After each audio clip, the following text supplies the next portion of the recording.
do sermão de Charles Riley, Trigo ou Palha.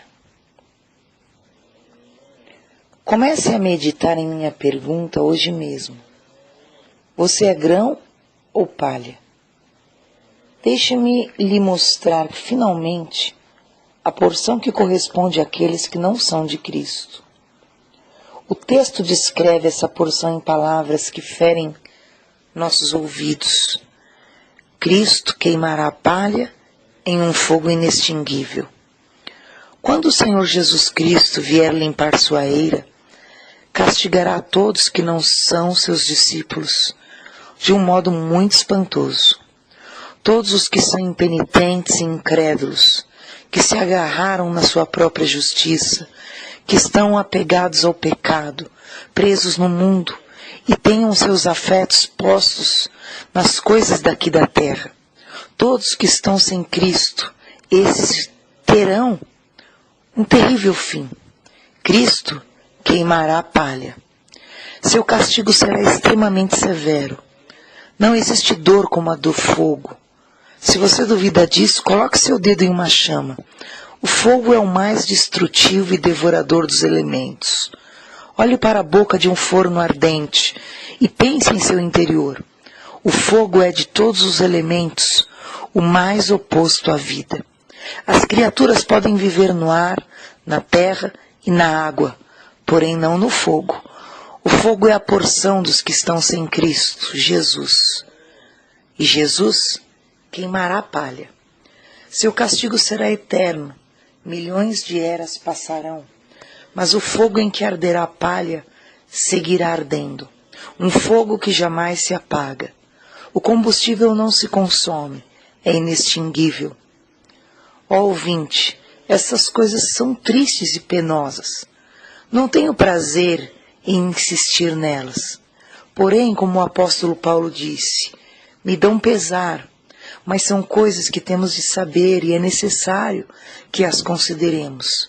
São parte da Escritura, e toda a Escritura é benéfica e deve ser escutada.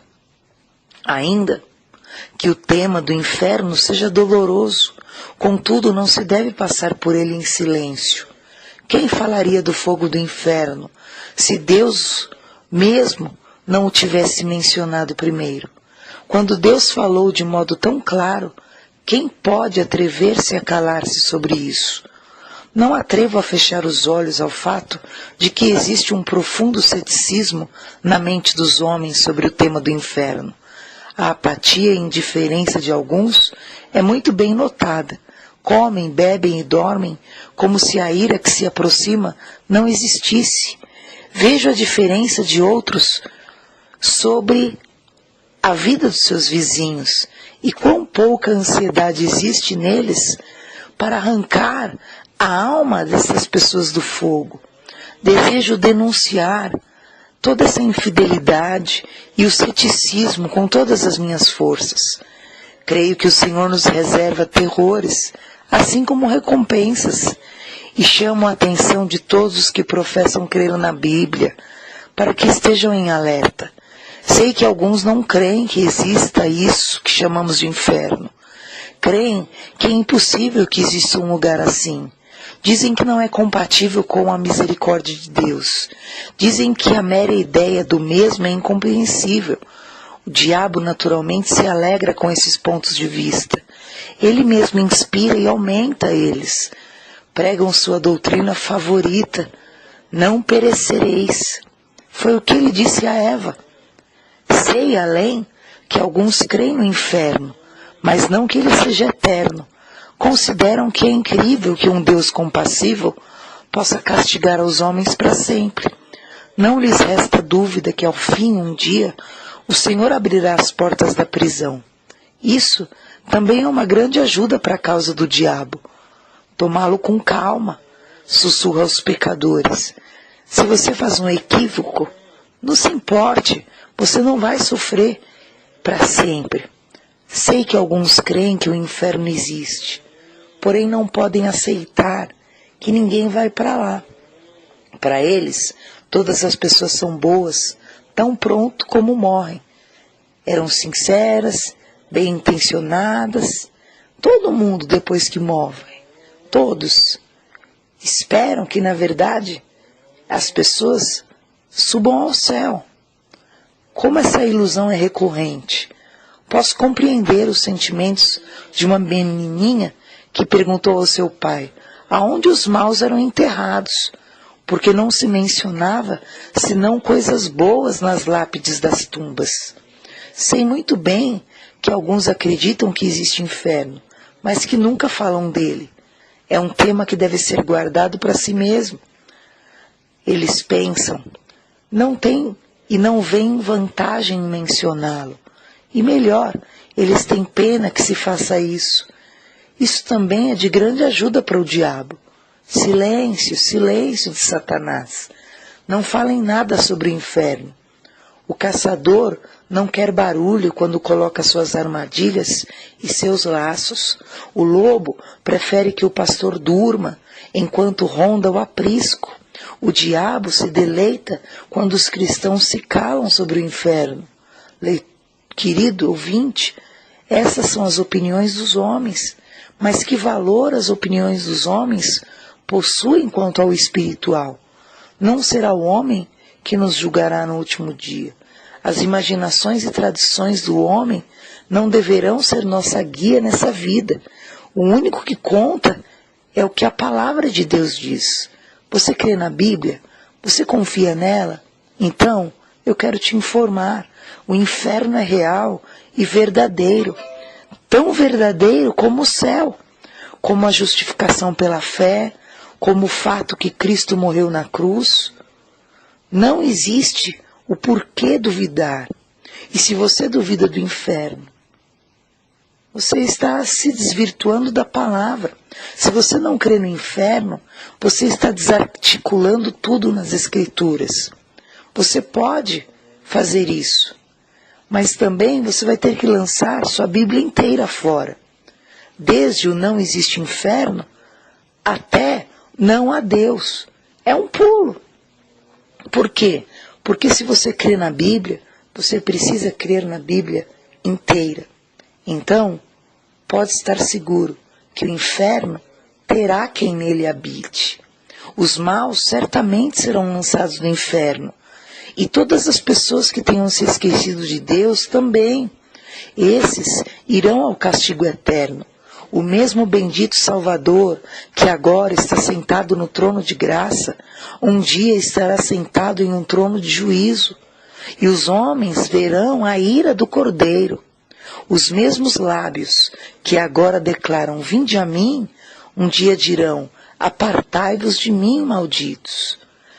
Ai, que terrível será ser condenado pelo mesmo Cristo, julgado pelo Salvador, sentenciado pelo Cordeiro. Você crê na Bíblia? Então pode estar certo.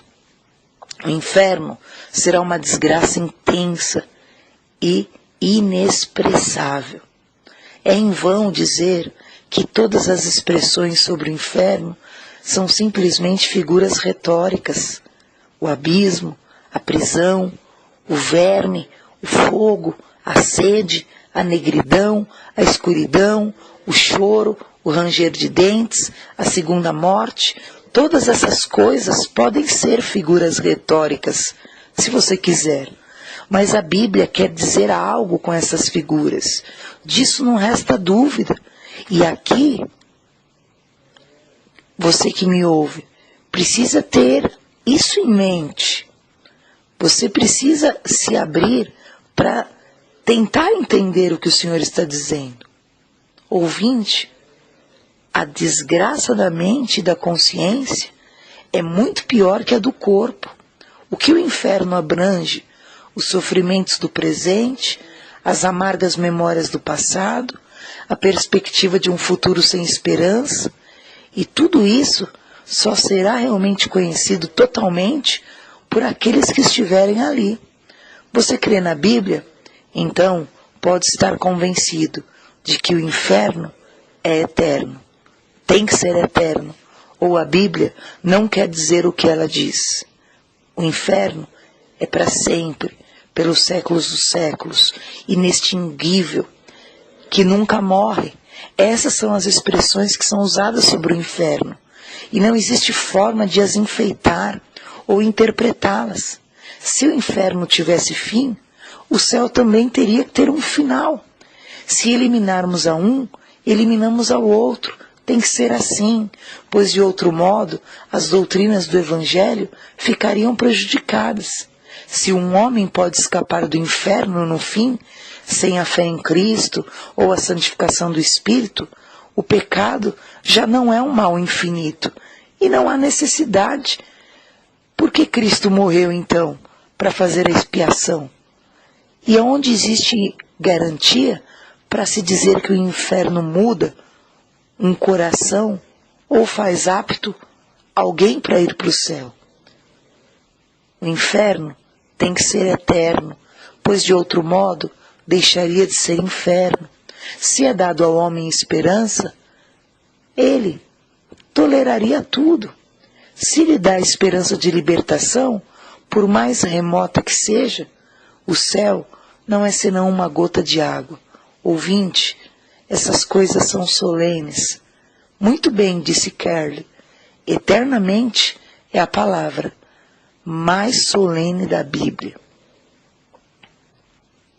Ai do dia que não tem amanhã, o dia em que os homens buscarão a morte e não a acharão, o dia em que desejarão morrer, mas a morte fugirá deles.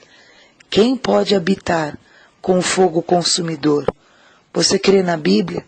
Então tenha certeza que o inferno é um tema sobre que não deveríamos nos calar. É surpreendente que existam tantos textos sobre ele nas Escrituras. É surpreendente observar que ninguém fale mais do inferno do que o próprio Senhor Jesus Cristo, o Salvador misericordioso, e o apóstolo João, cujo coração estava cheio de amor. Pode-se colocar em dúvida se os ministros do Evangelho falarem desse tema tanto quanto deveriam. Eu não posso esquecer as palavras de um ouvinte moribundo de Newton. Ele dizia: Senhor, você me falou com frequência de Cristo e da salvação. Por que não me recordou com mais frequência do inferno e do perigo? Que os outros se calem sobre o inferno, se quiserem. Eu não o farei. Vejo claramente na Escritura que devo falar dele. Temo que milhares são os que vão pelo caminho largo que conduz ao inferno, e quisera eu despertar a todos para que se deem conta do perigo. O que você diria de um homem que visse um foco de incêndio na casa do vizinho e não começasse a gritar: fogo, fogo? Que se pode dizer dos ministros que devem velar pelas almas e contudo vem o fogo do inferno rugindo à distância, mas nunca soa um alarme? Pode-se dizer que falar do inferno é de mau gosto. Pode-se dizer que o amor e fazer coisas agradáveis e benéficas seria acalmar os homens com uma canção de ninar de paz. Mas Deus me livre dessas ideias do que é bom gosto e amor. Minha ideia é advertir aos outros do perigo que correm. O bom gosto no ministro é declarar todo o conselho de Deus. Se não se fala do inferno, se esconde algo benéfico ao outro. E se eu fizesse isso, me consideraria como um cúmplice do diabo. Ouvinte, rogo por pura misericórdia que aparte de você toda a ideia de que não exista o inferno. Suspeite das doutrinas novas e estranhas que falam que realmente não existe castigo. Não faça um Deus a seu gosto, um Deus que tem um céu para todos e não tem um inferno para ninguém. Um Deus que permite que bem e mal ande mesclados agora e também por toda a eternidade. Esse Deus é um ídolo seu, igual Júpiter, ou um ídolo como um crocodilo, uma serpente, um ídolo como os que de outrora faziam com bronze e argila. As mãos de sua imaginação e seu sentimentalismo é que forjaram um Deus desse, que é conivente com toda a situação e com o mal. Não é o Deus da Bíblia. E fora do Deus da Bíblia, não existe outro Deus. O céu não seria céu se houvesse uma aglomeração indiscriminada de indivíduos de todas as classes. Um centro de discórdia haveria ali. Que eternidade nós teríamos em um céu assim, onde todos fossem eternos, malignos, pedófilos, assassinos, corruptos, mentirosos, eternos, convivendo com eternos justos, retos, com eternos verdadeiros e santificados. Não haveria diferença entre o céu e o inferno. Ouvinte, há inferno. Um inferno para a palha. Cuidado, não vá descobrir isso às suas custas, tarde demais. Seja prudente, dê crédito ao que você ouve. Não crie para si teorias imaginárias para tentar logo fazer com que a Bíblia se combine com as suas teorias. Não selecione porções da Bíblia para que se acomode a seus gostos, recusando como um menino mimado todo o amargo que isso é. No fundo, se não dizer a Deus que você sabe melhor o que convém. Isso não tem sentido. Você precisa aceitar a Bíblia tal como ela é. Deve ler ela toda e crer nela toda. Você tem que ir para ela com o espírito de uma criança. Não diga, creio nesse versículo porque me é agradável, não quero aceitar esse outro porque não gosto dele. Isso o tomo porque eu entendo e recuso aceitar aquilo porque não reconcilia com o meu ponto de vista. Não é assim. Quem é você, homem, que fala assim para Deus? Com que direito fala coisas assim? Sem dúvida, seria melhor que sobre cada capítulo da Bíblia pensasse: fala, Senhor, que o teu servo ouve. Ouvinte, se os homens fizessem isso, não negariam a existência do inferno, da palha e do fogo.